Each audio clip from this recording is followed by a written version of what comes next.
जन्म के बाद उनके पिता ने महान ऋषियों को बुलवाया और यहीं पर वो हुआ जिसकी कल्पना किसी ने नहीं की थी। लिखे हुए को कौन टाल सकता है।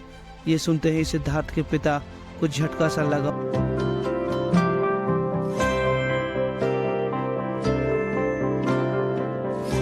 गौतम बुद्ध को भारत का महान आध्यात्मिक गुरुओं की सूची में गिना जाता है, जिनके द्वारा दिए गए शांति, भाईचारे और अध्यात्म के उपदेश हमें आज भी प्रेरित करते हैं। महात्मा बुद्ध वो महापुरुष थे जिन्होंने भारत के साथ साथ पूरे विश्व को प्रेम और सद्भाव का पाठ पढ़ाया।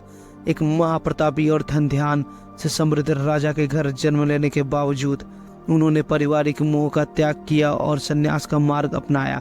आखिर क्या थी इसकी वजह? ऐसा क्या हुआ था जिसके कारण सिद्धार्थ जो राजकुमार था उसने संन्यास का रास्ता अपना लिया? बुद्ध का वास्तविक नाम सिद्धार्थ गौतम था। बुद्ध के जन्म के 7 दिन के भीतर उनकी माता का देहांत हो गया था। उनका पालन पोषण उनकी मौसी गौतमी ने किया था। शासक वंश के राजा सुशोधन सिद्धार्थ के पिता थे।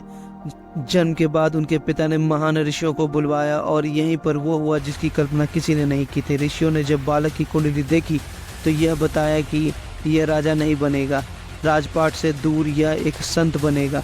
ये सुनते ही सिद्धार्थ के पिता को झटका सा लगा। उस भविष्यवाणी से परेशान होकर उनके पिता ने उन्हें तपस्वी बनने से रोकने के लिए राजमहल की परिधि में रखा। गौतम राजशाही विरासत में पले बड़े।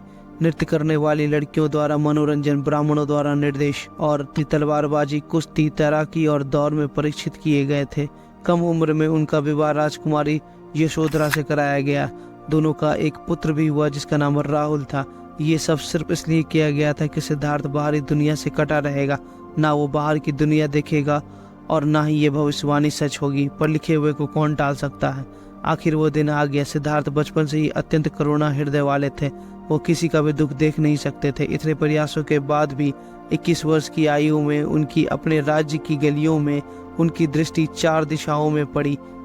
यह दृश्य एक विकलांग व्यक्ति की थी और एक रोगी की थी, एक पार्थिव शरीर की थी और एक साधु की थी। इन चारों दृश्यों को देखकर सिद्धार्थ समझ गए थे कि सबका जन्म होता है, सबको बुढ़ापा आता है, सबको बीमारी होती है और एक दिन सब मृत्यु को प्राप्त होते हैं। इससे विचलित होकर उन्होंने अपना धनवान जीवन, अपनी पत्नी, पुरुष और राजपाट का त्याग करते हुए साधु का जीवन अपना लिया और जन्म, बुढ़ापे, दर्द, बीमारी और मृत्यु से जुड़े सवालों की खोज में निकल गए।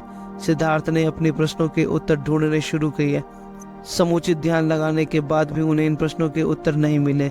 उन्होंने तपस्या भी की लेकिन अपने प्रश्नों के उत्तर उन्हें नहीं मिले। इसके बाद कुछ और साथियों के साथ अधिक कठोर तपस्या प्रारंभ की। ऐसे करते हुए 6 वर्ष बीत गए। भूख से व्याकुल मृत्यु के निकट पहुंचकर बिना प्रश्नों के उत्तर पाए वह कुछ और करने के बारे में विचार करने लगे थे। एक गांव में भोजन की तलाश में निकल गए। फिर वहां थोड़ा सा भोजन ग्रहण किया। इसके बाद वह कठोर तपस्या छोड़कर एक पीपल के पेड़ के नीचे प्रतिज्ञा कर बैठ गए कि वह सत्य जाने बिना उठेंगे नहीं। वो सारी रात बैठे रहे और माना जाता है यहीं पर वो क्षण था जब सुबह उन्हें पूर्ण ज्ञान की प्राप्ति हुई, जिसके बाद उन्हें बोधि प्राप्त हुई और वो 35 वर्ष की आयु में बुद्ध बन गए। ये थी कहानी सिद्धार्थ से बुद्ध बनने की। आप सबके प्यार के लिए बहुत बहुत धन्यवाद। मिलते हैं अगले वीडियो में।